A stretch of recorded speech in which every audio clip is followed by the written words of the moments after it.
Sala ngi Sala ñëwaat na ci plateau bi ma ne ko Sala ñëw na Sala dikk na donc bii nii moom mooy meat viande chicken baa ngi non bii mooy meat bii mooy chicken waxoon naa sama papa waxtaloon naa ko damay bàyyi dama ne ko bàyyi naa yi may def ci plateau bi donc voilà chicken baa ngi nii donc beef baa ngi nii tànn sa bu la neex Chérif moom chicken bi moo ko gënal moom yàgg na ko wax nee na saa yu ñu xëyee dañuy ndekkee suñu Sala naan suñu thé Sala également et puis ñu màjj comme tout le monde n'est-ce pas di remercier bu baax a baax suñu ay sponsors alors Adji Mbergane Kanouté yegsi na ci plateau bi Adji maa ngi lay nuyu bu baax a baax un réel plaisir de te voir. plaisir partagé. maa ngi lay nuyu bu baax. Dieynaba di am mbégte ñu ci plateau Infos Matin di nuyu véritablement toute l'équipe. voilà macha allah merci beaucoup Adji Mbergane comme ni ñu koy wax yow si suñu famille nga daal di rek bokk c'est toujours un plaisir recevoir la suñu plateau alors Chérif Daouda ak Cheikh Tidiane Diaw ñu tàmbali waxtaan bi Chérif. waaw moom ancienne parlementaire la nekk na assemblée def nga fa ñaari législature oui voilà jiitu nekkoon nga vice présidente groupe parlementaire Benno ci ay jamono.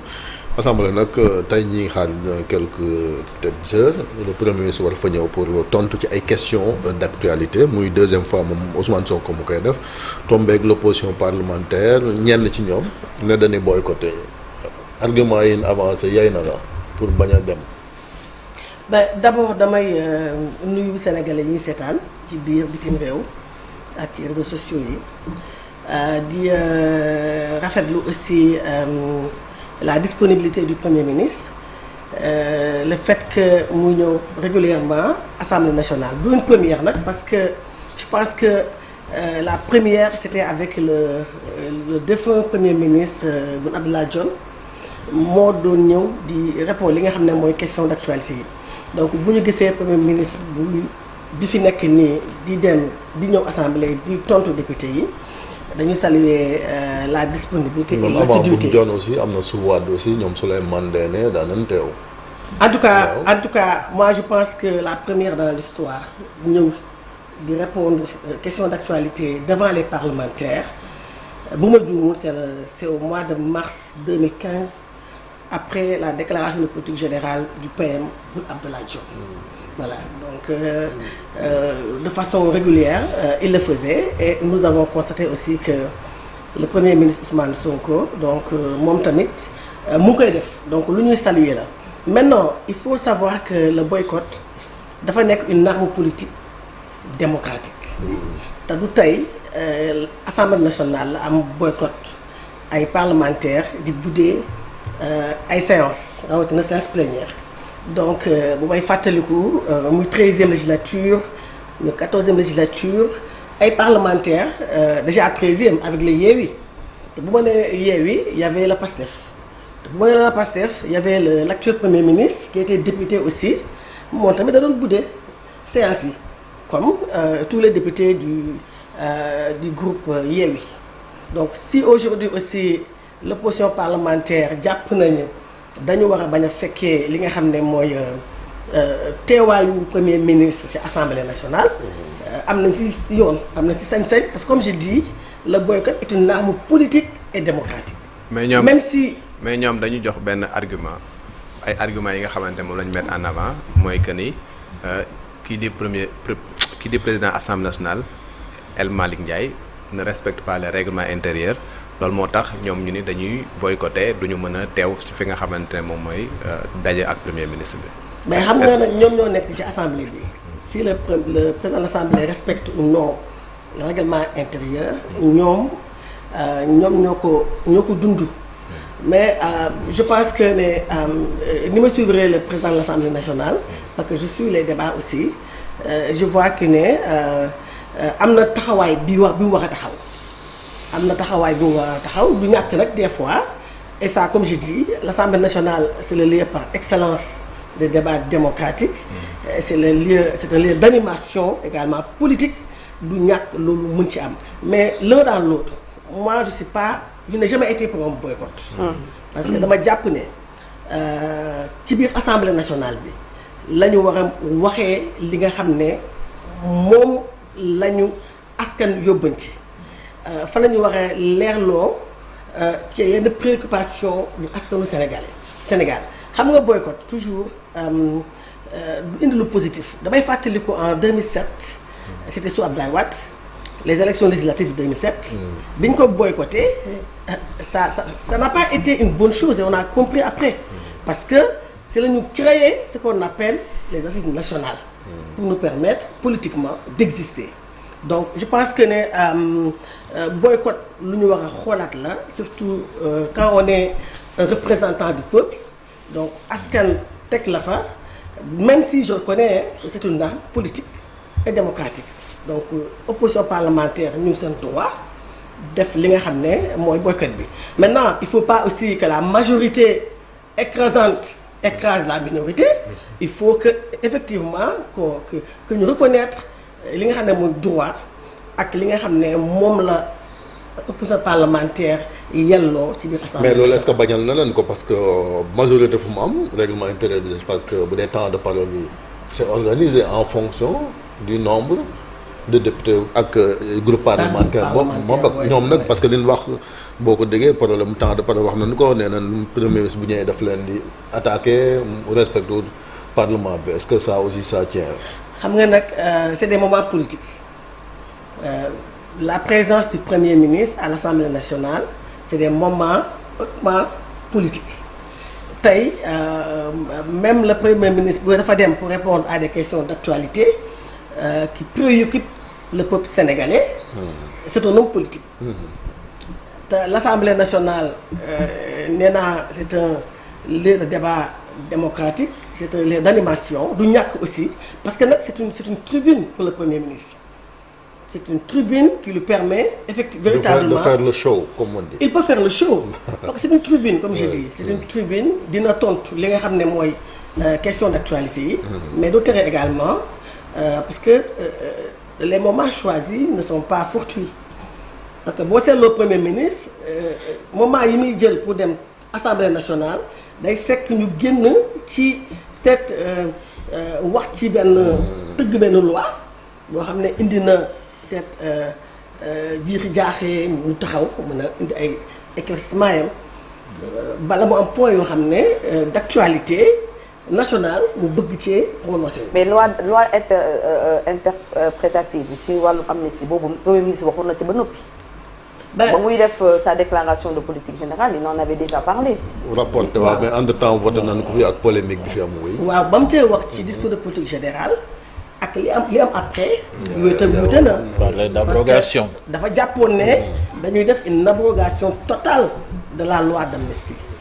entre temps ñu indi fii li ñuy wooyee loi interprétative bi nga xam ne wax dëgg yàlla man d'accord ma ci parce que tout simplement dama bokk si ñu voté woon la loi d'amnistie te bi ma koy voté dama ko gëmoon ne dama ne woon dans ma communication bu nekkee ne loi bi dañ ko indi pour que des familles entières se retrouvent parce que boobu di nga am sa doom mu ci prison bi di nga am sa jabar wala sa jëkkër mu ci prison bi si c'est pour permettre à des familles de se retrouver si effectivement comme le président Macky Sall le souhaitait aussi qu'on arrive à une réconciliation nationale qu'on arrive à un Sénégal boo xam ne jàmm moo fi am paix moo fi am pardon national moo fi am qu'on arrive à ce que suñu institution continue de fonctionner et d'ailleurs ça a fonctionné parce que loolu moo tax ñu dem élection présidentielle donc loolu moo taxoon moi j'ai voté cette loi donc ce serait assez contradictoire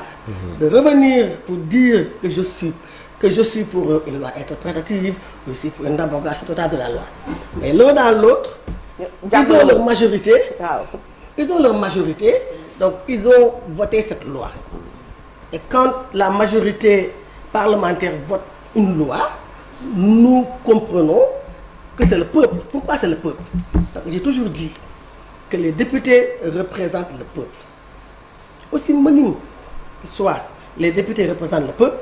Si la loi est votée à la majorité, nous considérons... Est-ce que ça, c'est pas juste sur les papiers aussi, Adji Mergane, que le député représente le peuple? Vous savez... Est-ce que c'est pas juste... Parce qu'ici, on voit peut-être des trucs mécaniques qui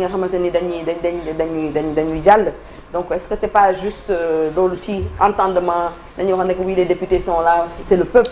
mais que c'est beaucoup plus politique au-delà de xam nga pourquoi je veux pas me contredire. Oui. Quand le premier ministre avait voulu tenir sa je pense déclaration de politique générale. ci mbedd mi ci mbedd mi dama taxawoon ne mbedd bi du peuple bi ñun mu neex mu naqari ñun ñooy le peuple parce que tout simplement ñun le peuple mandaté le peuple nous a élus et de ce point de vue l'ADPG doit se tenir à l'Assemblée nationale. Donc je ne peux pas revenir aujourd'hui pour dire que les députés qui sont à l'Assemblée nationale ne représentent pas le peuple. d'accord léegi bu ñu ñëwee ci loi boobu la ñu avancé maa ngi fàttali ko yoo doon toftaloon ci yéen a ko voté woon à l'Assemblée xanaa loolu tax nga ne kon d'accord ci loi parce que bi ngeen di voté loi d'amnistie bi bu dee peuple léegi nit ñi woon ne bu leen ci dal ngeen ànd ak Macky Sall forcé ko ba voté ko. xam nga nag nee naa la bi ñuy voté le président Macky Sall et là où je trouve que c'est un grand homme.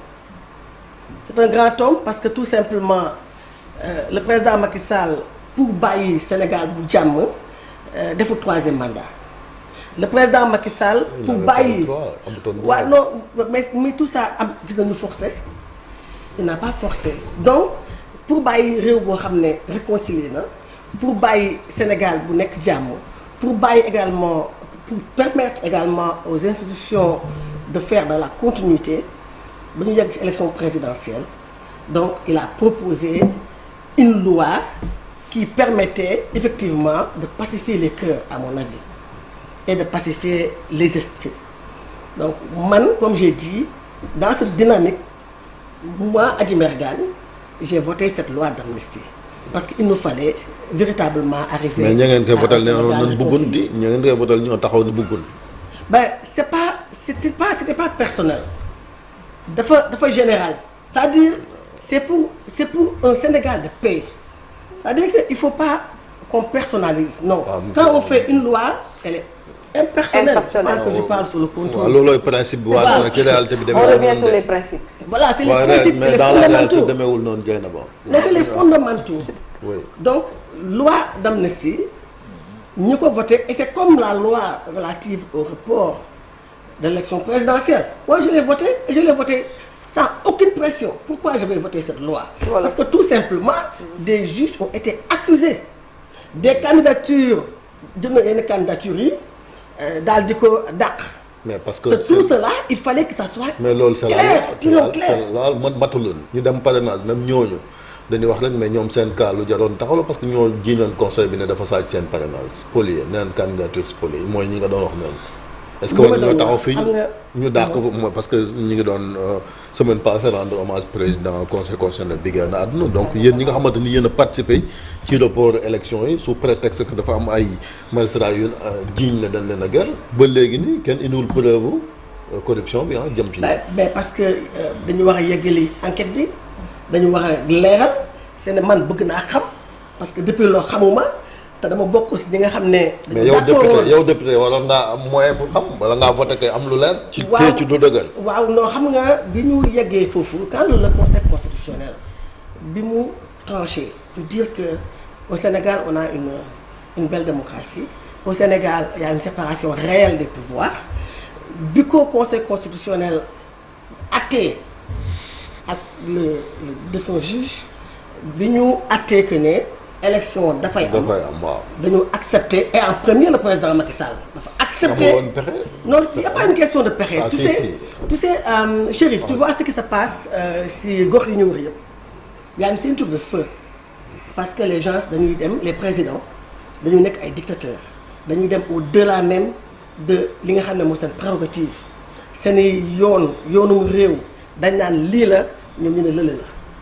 te loolu Sénégal boobu ba tey ñu ngi sant yàlla yegguñu foofu noonu te jàpp nañu ne te yaakaar nañu ne démocratie bi nga xam ne moo fi nekkoon Senghor suqat ko Abdou Diouf ñëw renforcer ko Ablaye Wade ñëw consolider ko Macky Sall ñëw rafetal ko gën ko rafetal démocratie boobu noonu moom la ñuy wëyal véritablement waaw noo comprendre ne Macky Sall mi gars yi nag dafa mel ne genre tibb tànk fu ñu ko fal gis nga ndomba tànk gi ñu ko jox ci moo Ibrahima am na ñu def pétition ne du ca dal. xam nga nag Sénégal dañu war a am fierté quand le pays est honoré à travers une personnalité que mu nekk président Macky Sall que mu nekk keneen dañ ko war a rafetlu parce que nag jël président Macky Sall def ko ci le cercle restreint et vertueux moo Ibrahim pour man honneur la pour le Sénégal et c'est une consécration pour un chef d'État boo xam ne dafa jiite réewam am bilan bu am solo bu mu def ci Sénégal mënoon def 3e mandat defu ko. ndax la non non c'est-à-dire que je veux juste revenir à cette notion de paix dafa am solo gis nga jàmm ji am Sénégal moo tax ñu dem élection ba tey qu'on ait ce pouvoir qu'on ait de nouveaux tenants du pouvoir ça il faut saluer et je pense que ne ñun ñoo war a njëkk a rafetlu cette consécration li ñu defal président Macky Sall Sénégal c'est un honneur pour ñun d'abord maintenant politique la mais s'il y a des reconnaissances au niveau international kenn su ñun dama jàpp ne ñëpp dañ ci war a ànd rafetlu ko sauf que entre temps dañ ko accuser moom ak administration de falsification des chiffres de la dette ñu xëy gis ko ñu yóbbu ko ci kuréel goo xamee ni mbirum bonne gouvernance lay saytu parce que intellectuels yi nga xam ne peut-être que ñoo bind loolu moom moo leen jaaxal.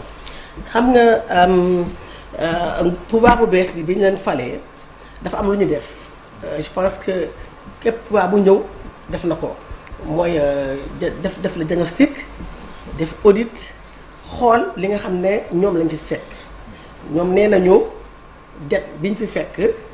ñun régime bi moo bokkoon man dañ ne woon ñu 73,3% la environ ma juumul ñoom ñu ne c'est 99,67%, d'où un déficit budgétaire de 12%. Loolu la ñu wax ñoom. Maintenant, quels sont les véritables chiffres? Inspection générale des finances defoon na fi rapport qui a été contesté.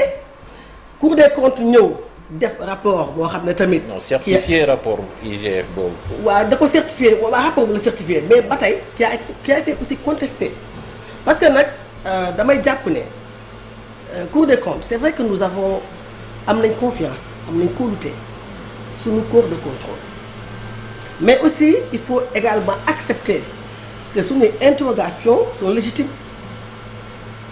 Je me rappelle bi may def bac sama sujet philo lan la woon l'esprit critique est naturel à l'homme. Donc ñun on a cet esprit critique. Comment la Cour des comptes mu certifier des exercices yàggul 2022 2021 2022 2023 cette même Cour des comptes ñëwaat indi bi rapport. Et je pense que la Cour des comptes doit mieux communiquer. Et déglu naa keroog ki nga xam ne moo leen jiite. nee na dañoo war a communiquer parce que nag day indi jiixi jaaxa ci xelu sénégalais yi. le président Macky Sall bokkul si ñi nga xam ne ñoo fi teg ay corps de contrôle wala ñu renforcer ay corps de contrôle teg fii le parquet financier kon yaakaar naa ne. bu doon bonne gouvernance ñëw ko da ko fay teg te installé wu ko ba mu demee la gars yi doog installé. waaw mais ba tey xam nga le mérite de l'actuel pouvoir mooy matérialiser na. li nga xam ne mooy la partie financière mais président Macky Sall moo ko fi teg. xam nga tey jii koo xam ne jàppoon nga ne yow dafa am loo def booy dem dafa bàyyi lu mel noonu. dégg nga li Waly Diouf Bodiang wax moom nee na Macky Sall avant muy dem dafa modifier loi bi sax ba enrichissement illicite mu yóbbu ko of nag te bu dee sëñ Bass kese duñ topp waa APR yi. waaw vous me donnez l'occasion en parlant du directeur général du port peut-être de l'encourager ci dynamique bi nga xam ne moom la nekk. Pour yóbbu port niveau bu am solo. pour def waaw man xam naa li mu nekkee et je pense que yéen presse aussi bu ngeen bëggee xam li nga xam ne moom la. moo tax ñu laaj la autorisé du port non parce que je suis pas une des voix autorisées du port. oui mais li nga gis mais y a la cellule waxal communication du port. et je pense que les journalistes bu ñu amee lu ñu bëgg a poser question laaj li nga ci port bi mën nañu rapproché wu. mais da nga ne dynamique moo tax ñu bëgg a xam. mais comme yow gis nga kay. gis naa ne. am na jéego yu muy teg. am na jéego yu mu teg déjà aussi il y a également le plan de repositionnement du port. parce que Waly ci polémique la leen koy dégg qui est finalisé. ah non c'est-à-dire que xam nga li nit ñi bëgg a dégg la ñuy dégg mais il faut aussi se rapprocher si ñi nga xam ne structure yi nga xam ne ñoo mën a wax ci les activités du port, les réalisations du port. C'est vrai que j'ai repris au port. Mais je suis pas une des voies autorisées. may leeral tamit ne le pouvoir là yóbbuma port voilà nekkoon en tant que cadre jógee fa dem Assemblée nationale ma pare nag c'est moi-même qui ai écrit pour rejoindre. kon kay mënoo critiquer sa DG. mën naa bind non bu doon non attention. bu doon moom defut loo xam ne am wut yoon man je pense que nit ñi xam nañu moi j'assume tous mes propos mais moom dama gis que ne mu ngi teg ay jéego ci port bi yu am solo muy liggéey pour que port bi nekk parmi les ports les plus, pour ne pas dire les plus compétitifs de la côte ouest africaine loolu laa mën a jàpp ci moom. moom laa gis mu liggéey ko. maintenant nag l'homme politique Waly Diouf Bodiang c'est autre chose il faut comprendre que Waly Diouf Bodiang a porté durant 11 mois le bracelet électronique fa laa mën a yem. maintenant. est-ce une raison aussi est-ce que raison la aussi pour des fois aussi parce que bu ne rupture dafa am ñu ne dañuy bàyyi justice mais ñu gis benn directeur boo xam da ngay critiquer même fonctionnement justice. là vous parlez de l'homme politique. non moi je parle pas mais mënoo ko dissocier. je parle pas Waly Diouf Bodiang homme politique ak directeur général. oui, il y a deux casquettes. benn la rek. non il est directeur général du port. boo ko mayu kàddu boobu wax li ko président dénk gis naa mu ngi teg jéego yu am solo. gis naa mu ci liggéey lu am solo gis naa ñu naan dafay licencier ma gis également que ne licenciement yi moom licenciement structure yi non il faut pas faire focus sur le port c'est-à-dire que licenciement dans toutes les structures c'est quoi bu nekkee y a des emplois précaires par exemple je considère le CDD c'est un emploi précaire maintenant structure bi nga xam ne tey bu dee masse salariale peut-être attanul loolu nga xam ne moom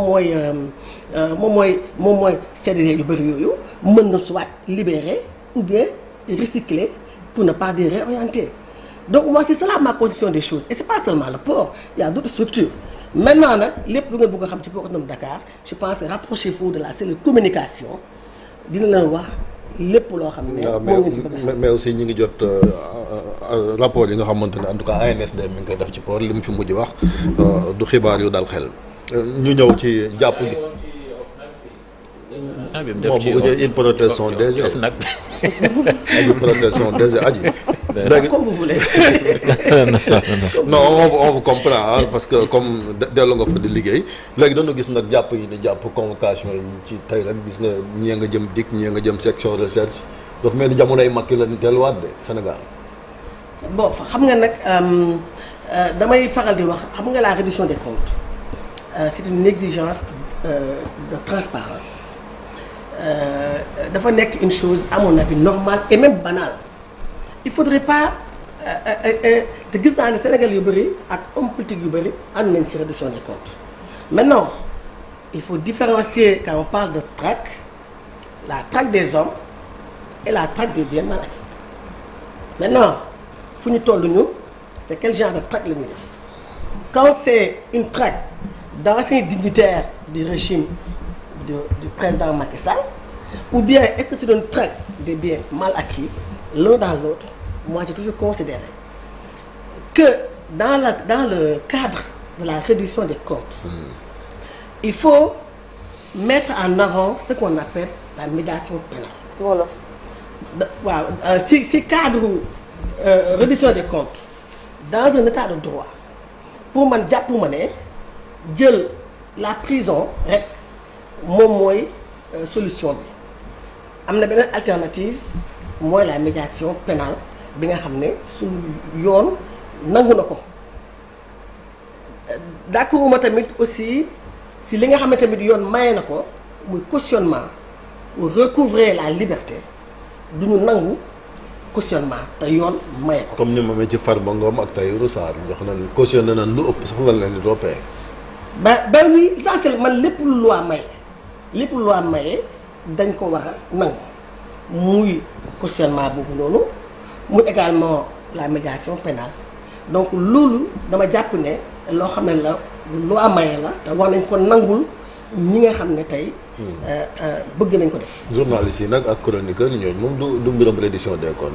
waaw journaliste ak chroniqueur yi c'est vrai que la liberté d'expression comme vous avez l'habitude de dire liberté d'expression liberté je pense d'opinion loolu yëpp am na solo mais également il faut pas que ñu dem dans l'excès mais quoi qu'il en soit moi je me suis toujours rangé du côté des journalistes je l'avais fait quand j'étais au pouvoir avec Pape Alé Niang et avec Serigne Saliou Gueye qui est un frère aussi donc dama considérer ne ak journalistes yi au lieu di dem ci ay yoon am ngeen ay vous avez des organes ay corrects ak genre yooyu de régulation je pense que avant que yoon di si jot il faudrait véritablement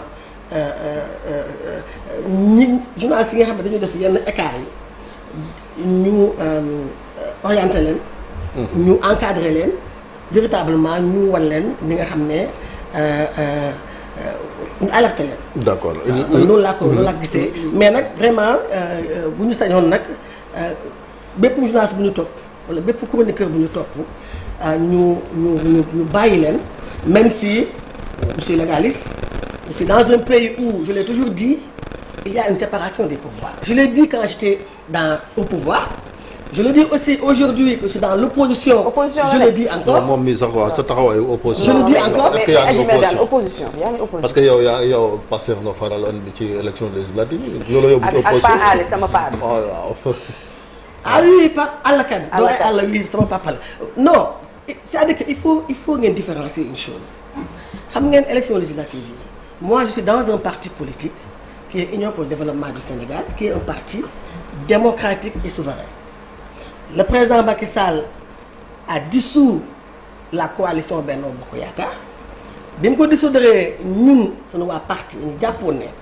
c'était pour aller vers un cadre plus dynamique beneen cadre bu gën a performant pour véritablement remobiliser parce qu'à un moment donné Benno n'avait plus ces performances-là c'est ça qu'on avait compris mais bi ñu gisee après la publication des listes nous avons vu et compris que le président Macky Sall voulait certainement être avec un seul allié et qui est le Parti démocratique sénégalais parce que boo gisee liste bi c'est l'APR et le PDS et quand nous avons vu ça qu'est-ce qu'on a fait investir woon la yow. on a si voilà fu ñu ma investir moom investir décoration la woon rek moom. dëgg yàlla waaw pintu parce que xamoon nañu ne ñoom xamoon nañu et ça je pense quelqu'un am na ku bokk si ñoom wax na ko nee na ñoom xamoon nañu ne du ñu romb 10 députés kon nag nga xool liste boobu tey jii ak naa ne man j'ai rempli comment dire ma part du contrat parce que Benno Bokk Yaakaar kat ñun dañu bokk ci les membres fondateurs. le président Macky Sall très bien bi ñu ànd le président Macky Sall c'était en 2011 rien n'était évident président Macky Sall n'était même pas favori à l'élection présidentielle de 2012 ñëpp dañu doon daw dem ci Moustapha Niasse jàppoon nañu ne il était le favori daw ci feu Ousmane Tanor Dieng jàppoon ne mooy favori et Idrissa Seck le président de la coalition Idy for Président donc pour dire simplement que bi ñu ànd ak Macky Sall c'était pas pour des privilèges c'était pas yaakaar ñu woon sax moom mu gagné donc ñu gëm ko pour defar Sénégal. mais teraanga ji delloo na la ko ci 12 ans yi te yaakaar boobu ñu amoon ci moom tamit bi ñu ànd moom tamit tasul. waaw delloo na la ko il a beaucoup fait. mais Chérif. député laa woon. waaw mais Chérif est-ce que man Adji Mbergane Ndiaye je ne musuma participer ci réunion bureau assemblée nationale. waaw kenn moo ma gën a méritante. ñu nekkoon ci bureau assemblée nationale est-ce que xam nga ci kenn kuy ne ci plateau yi di wax wala kuy defaan bilan président Macky Sall. yaa nga xeex ci plateau. est-ce que conférence des présidents man musuma ci toog pourtant les Sénégalais pensaient que xëy na maay numéro 2 assemblée nationale. te nekkuma ko. c'est pourquoi je dis président Macky Sall lu ma jox delloo naa ko. xam nga lan mooy teraanga mooy la confiance. il a eu confiance en moi j'ai eu confiance en lui quand rien n'était évident. mais léegi nag lu la yóbbu ci opposition moo ñu jaaxal quoi noo mën a ànd ak parce que législative waaw maintenant tey suba dem ci opposition wala ñoom it dañoo fatt fépp comme seen boy bi mun kenn dugg. non mais doo yëngu ci biir. tu sais ñun bi ñuy jàppalee Pastef comme j'ai dit quand on a vu la liste nous avons pris acte et nous avons écrit au président Macky Sall. Le parti s'est réuni et il fallait déterminer ban coalition la ñu jàppale. Xam nga vous me direz pourquoi une autre coalition, pas coalition. Pourquoi pas une autre coalition. Logique waaw bu dee da ngaa bëgg a des ci opposition parce que loolu logique. waaw bu dee waa APR boolewul. mais comme je dis soutenir que jàmm ak njëriñ ña ngi fi woon Amadou Ba. non comme je dis non nous Amadou Ba le parti l'avait soutenu à la présidentielle parce que le président Macky Sall nous l'avait demandé mais notre parti n'a aucune relation amul benn compte j'ai même pas le numéro de Amadou Ba. Nous l'avons soutenu nag à la présidentielle parce que Macky Sall moo ñu ko demandé woon. te nous avons dit que ku ñu président Macky Sall joxoon ñu ànd ak moom. bi ñu demee législative yi nag boo xoolee benn coalition la war a ñëpp ñoo àndoon benn rek la munoo bañ a jàppale nga ne taxawu takku wàllu dem jàppale ji jàmm ak njëriñ. c'était une grande coalition. Maintenant il fallait choisir soit jàppale Pastef liste Pastef wala neutre. wala nga ne maa ngi jàppale liste président Macky Sall te jàppale woo ko ce que loolu ñu bëri def tey ñi taxaw ñëpp tëgg si dënn naan Macky Sall la ñu àndal ànd nañu Macky Sall parce que jàppale wuñ ko ci législative yi.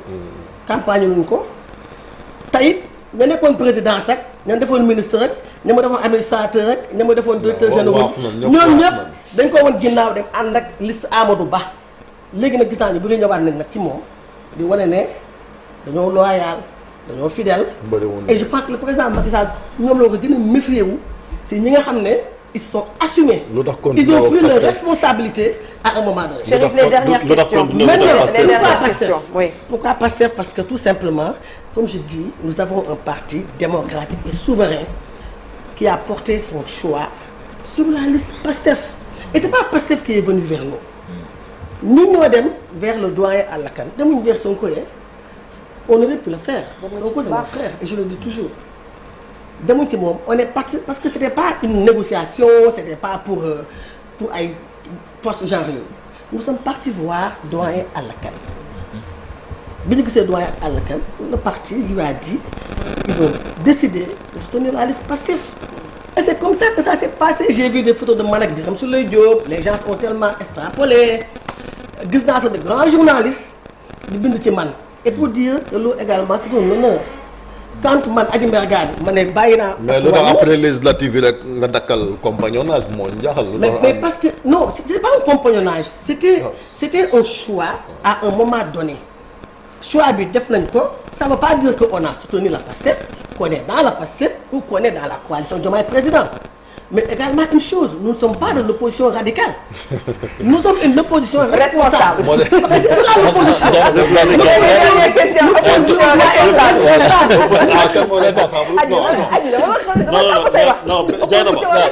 Non, elle n'a qu'à préciser ça. Quand moo fi def opposition bu. Non, quand je parle d'opposition radicale, mooy que on n'est pas là, nous ne voulons pas être des nihilistes. doo fi woote gatsa quoi. Non, nihiliste du ko def. C'est-à-dire que c'est les arguments. Quand on voit qu'il y a des choses qui marchent, on met le doigt, xam ne lii mu ngi marcher. Quand ça ne marche pas, on met le doigt sur la plaie. Et présentement, xam nga lan mooy les urgences économiques yi. Eh bien justement yaa ngi wax ni aspect économique mooy urgence mais le président de la République dafa woote dialogue national te dialogue national boobu je pense que surtout ci wàllu politique ay mbirum élection lañ fay waxtaanee est-ce que gis nga opportunité bi.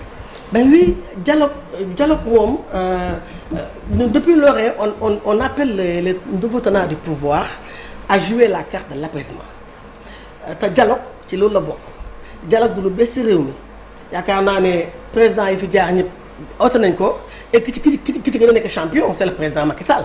Combien de fois il a appelé au dialogue fii lu bëri daf fi décanté wu Sénégal ndax dialogue moo ko indi tey bu ñu demee tey bay voté maire gox au suffrage universel dialogue lu juddoo donc dialogue bi et l'opposition regroupée autour de FDR ils n'ont pas rejeté wuñu dialogue bi. Maintenant il faut que ce soit un dialogue sincère. Il faut mais c'est normal ils sont dans le droit aussi. Il faut arriver à un dialogue sincère, à un dialogue inclusif, dialogue boo xam ne wax dëgg yàlla même s'il y a des motivations politiques que mu nekk mu refléter une certaine sincérité. sa diggante ak Ousmane moom nu mu demee. Dernière question. sama diggante ak Ousmane c'est-à-dire. Sonko. non Ousmane Sonko je l'ai toujours dit hein, Ousmane c'est un frère. On avait de bons rapports à l'Assemblée et je pense que ñi may seetaan parlementaires yi 13e xam nañ ko véritablement en 2019 moo ci boppam nee na ma petite affaire pourquoi maa ko mag 2 ans mais dañu naan petite am ooy petite sœur parce que sa petite sœur ak ñun ñoo créé woon UDS boobu Ousmane politique il était secrétaire général du syndicat des impôts. Donc 2019 saytu na ma ne ma ñëwal ñu ànd ci projet bi ma ne ko dama fekk ma ànd ak président Macky Sall. bu mu àndoon ak président Macky Sall naa la accompagner dama fekk ma ànd ak président Macky Sall d'autant plus que président Macky Sall boobu moo ma indi assemblée nationale. et may leeral ne président Macky Sall ñu ngi ànd 2011 c'est en 2017 que j'ai été responsabilisé. 5 ans après. waaw loolu laa ko wax léegi. pour dire simplement. que ne 5 ans après li ma doon responsabilisé ci biir Benno Bokk Yaakaar. yow mi xam naa waa Bodian la xëcc. non jarul nga xëcc moi je suis dans l'opposition dëgg yàlla man loxo ñëw ma. opposition responsable. voilà je suis dans l'opposition responsable. voilà c'est comme ça c'est pas la peine.